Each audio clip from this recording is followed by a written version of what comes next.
Hello everyone, I am Alok Utpal, Faculty of Commerce, degree college Jagannathpur. आज हम लोग strategic planning के बारे में पढ़ेंगे। ये topic management principle and application का एक टॉपिक है जो कि बीकॉम ऑनर्स सेमेस्टर 3 में पढ़ाया जाता है। ठीक है, तो आज जो हम लोग टॉपिक पढ़ने वाले हैं स्ट्रैटेजिक प्लानिंग, ये क्या है?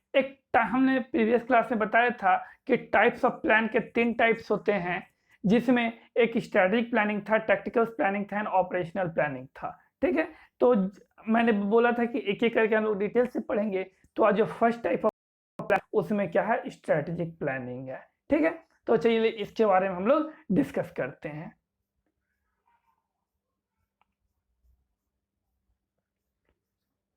देखिए, स्ट्रैटेजिक प्लानिंग क्या होता है, स्ट्रैटेजी क्या होता है, प्लानिंग क्या होता है। पहले ये क्या दो वर्ड से मिलकर बना, एक स्ट्रैटेजी एक प्लानिंग। ठीक है, प्लानिंग क्या होता है? प्लानिंग को बोला जाता है फ्यूचर ओरिएंटेड प्रोसेस बोला जाता है। ठीक है, फ्यूचर कोर्स ऑफ एक्शन बोला जाता है इसको। मतलब कि आगे के करने वाले, फ्यूचर में जो काम करने वाले हैं उसको एडवांस में सोचना, वो क्या होता है, प्लानिंग होता है। कहते हैं थिंकिंग इन एडवांस, मतलब कि जो एडवांस के बारे में सोचते हैं वो प्लानिंग होता है। तो स्ट्रेटजी क्या होती है? तो उस प्लान को हम कैसे फ्यूचर में आगे चलाएंगे, किस तरीके से चलाएंगे, वो क्या होता है, स्ट्रैटेजी होती है।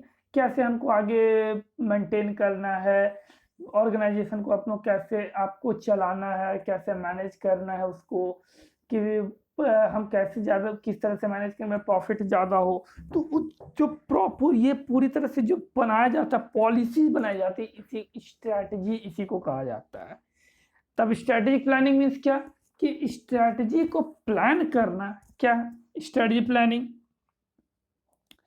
तो क्या यहाँ पे इसलिए लिखा गया है कि strategic planning means planning for strategy and implementing them to achieve organizational goal. मतलब क्या, स्ट्रैटेजी के लिए प्लान करना और उसको इम्प्लीमेंट करना ऑर्गेनाइजेशनल गोल को अचीव करने के लिए। ठीक है, अब आप सोचिए, यदि आपका कोई ऑर्गेनाइजेशन है तो क्या आप मतलब तुरंत तुरंत क्या सोचते हैं, क्या स्ट्रैटेजी तो हम आप जल्दी जल्दी स्ट्रैटेजी बनाते हैं, अपना स्ट्रैटेजी तुरंत तुरंत चेंज कर देते हैं। एक एक महीना महीना में स्ट्रैटेजी, तो महीने महीने ईयर टू ईयर अपनी स्ट्रैटेजी को कोई भी ऑर्गेनाइजेशन चेंज नहीं करता है। इसलिए बोला जाता है कि स्ट्रैटेजी की जो स्ट्रैटेजिक प्लानिंग होती है वो क्या होता है, लॉन्ग टर्म के लिए होती है। मतलब कहने का मतलब कि मोर देन 3 ईयर, मतलब जो कि कह सकते हैं उसको कि लॉन्ग टर्म के लिए जो भी स्ट्रैटेजी बनाई जाती है, प्लान किया जाता है। स्ट्रैटेजी प्लानिंग जो क्या होती है, लॉन्ग टर्म के लिए बनाई जाती है। लॉन्ग टर्म गोल जो हम लोग डिटरमाइन करते हैं, अब उसको कैसे अचीव करना है, तो उसके नीचे जो टैक्टिकल और ऑपरेशनल है उसको अचीव करने में ये सपोर्ट करती है उसको। लेकिन ये क्या स्ट्रेटेजिक प्लानिंग क्या होता है, तो टॉप लेवल मैनेजर द्वारा बनाया जाता है। इसमें क्यों टॉप लेवल और सभी मैनेजर इंक्लूड होते हैं आपस में, उससे क्या अपना इनोवेटिव आइडिया देते हैं, मोटिवेशन देते हैं कि कैसे अपना आइडिया दे के कैसे आपस में सब डिस्कस करके हमारा जो फ्यूचर, अब मान के चलिए आपकी स्ट्रैटेजी नहीं रहती है, आप ऐसे ही चलते हैं, आप सेम पॉलिसी पे आप मान के चलिए फिर 10 साल बाद भी वही चीज कर रहे हैं, तो उतने दिनों में क्या होते हैं, बहुत सारे पॉलिटिकल इनस्टेबिलिटी आ जाते हैं, इन्वायरमेंटल चेंजेज आ जाते हैं, जिसके कारण वहां पे आपकी स्ट्रैटेजी फेल हो जाती है। इसलिए जब भी कोई स्ट्रैटेजी बनाई जाती है किसी भी ऑर्गेनाइजेशन में, तो एक स्वॉट एनालिसिस के द्वारा बनाया जाता है। जो स्वॉट क्या कहते हैं, SWOT, स्वॉट एनालिसिस को देखते हुए हमको भी किसी भी ऑर्गेनाइजेशन में स्ट्रैटेजी बनाया जाता है। स्वॉट मीन्स क्या होता है, S means strength, W means weakness, O stand for opportunity और T स्टैंड फॉर थ्रेट।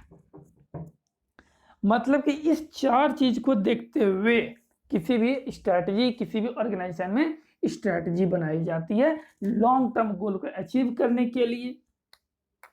अब जब स्ट्रैटेजी बनाई जाती है तो सबसे पहले देखा जाता है कि ऑर्गेनाइजेशन की स्ट्रेंथ क्या है। ठीक है, स्ट्रेंथ क्या है पहले उसको ये बाहर करती है, आउट करती है, स्ट्रेंथ निकालती है। जो भी टॉप लेवल मैनेजमेंट के जो मैनेजर होंगे क्या होंगे, पहले कंपनी की स्ट्रेंथ को बाहर करते निकालते हैं वहां से। फिर क्या करते हैं, वीकनेसेस क्या क्या है कंपनी के, ऑर्गेनाइजेशन के, उसको निकालते हैं।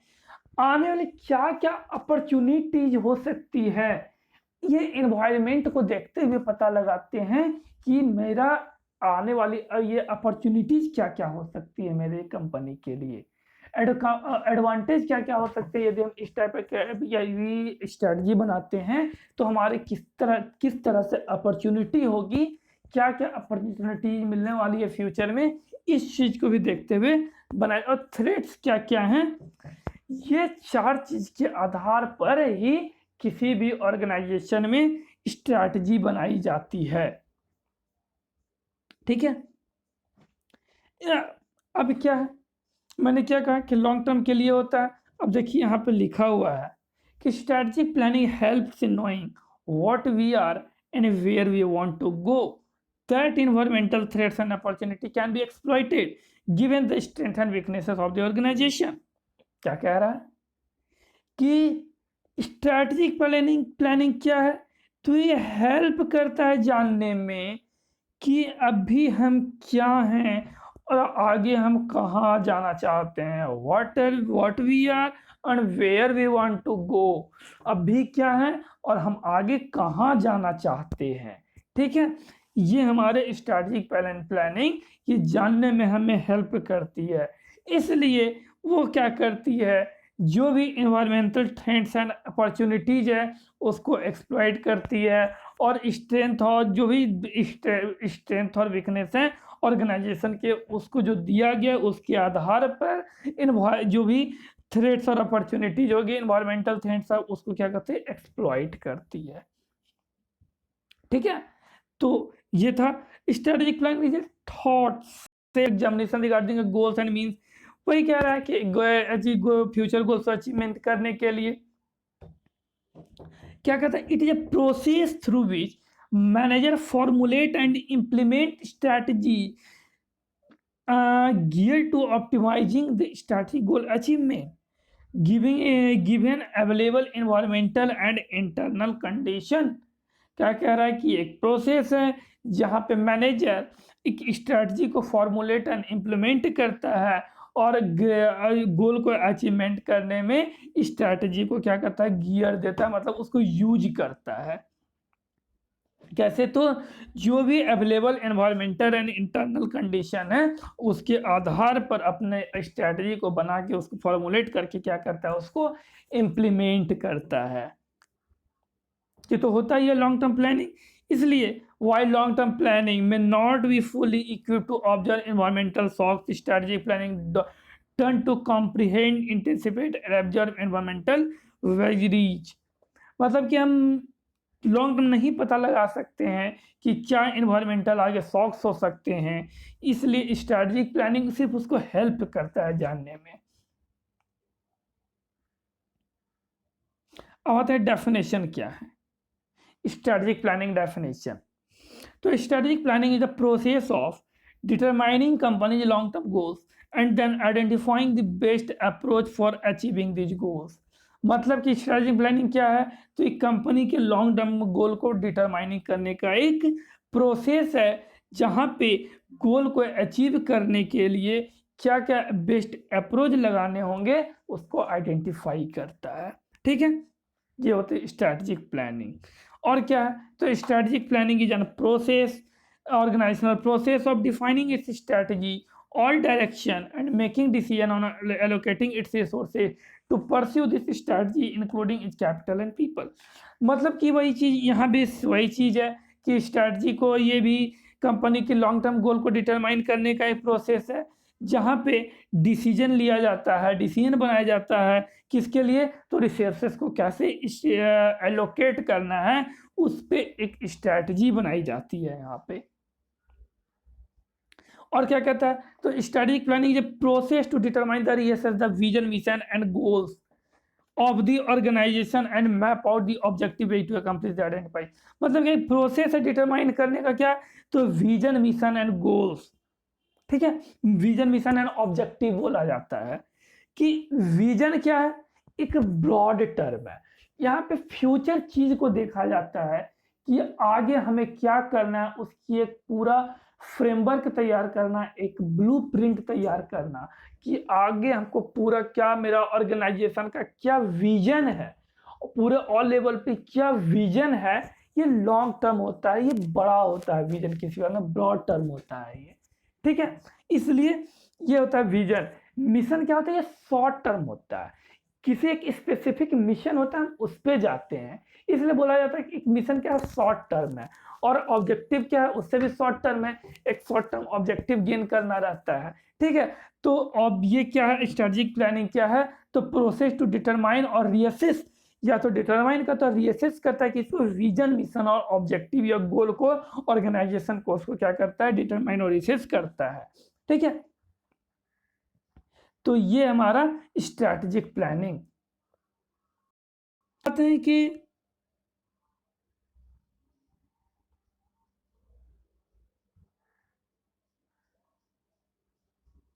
फीचर्स क्या क्या है स्ट्रेटेजिक प्लानिंग के। तो सबसे पहला जो फीचर है, प्रोसेस ऑफ क्वेश्चनिंग। ये क्या करता है, क्वेश्चन का आंसर देता है। तो किस चीज का आंसर देता है, the where we are, where want to go, what we are, what we should be, इस चीज का क्या करता है, ये आंसर देता है स्ट्रेटेजिक प्लानिंग।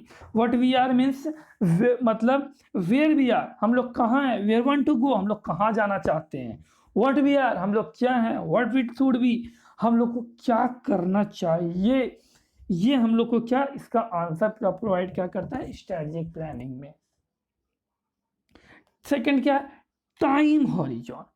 ये क्या है, एक तरह से लॉन्ग टर्म प्लानिंग है। तो ये क्या करता है, प्रेजेंट और फ्यूचर को ध्यान में रखते हुए क्या करता है, ये लॉन्ग टर्म प्लानिंग करता है, ठीक है। नेक्स्ट कहता है परवेसिव प्रोसेस। मतलब कि परवेसिव मतलब कि सभी जगह, ये सभी ऑर्गेनाइजेशन में मौजूद होता है, ठीक है। ये सभी ऑर्गेनाइजेशन में मौजूद होता है,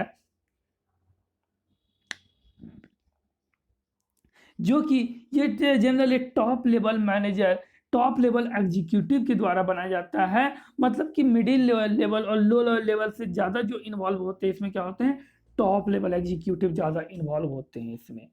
नेक्स्ट क्या है, फोकस ऑफ अटेंशन। तो ये क्या करता है, जो भी हाई प्रायोरिटीज एक्टिविटीज हैं, जो भी इंपॉर्टेंट हैं, जो ऑर्गेनाइजेशन स्ट्रेंथ है, रिसोर्सेस है, उस पर ध्यान देता है।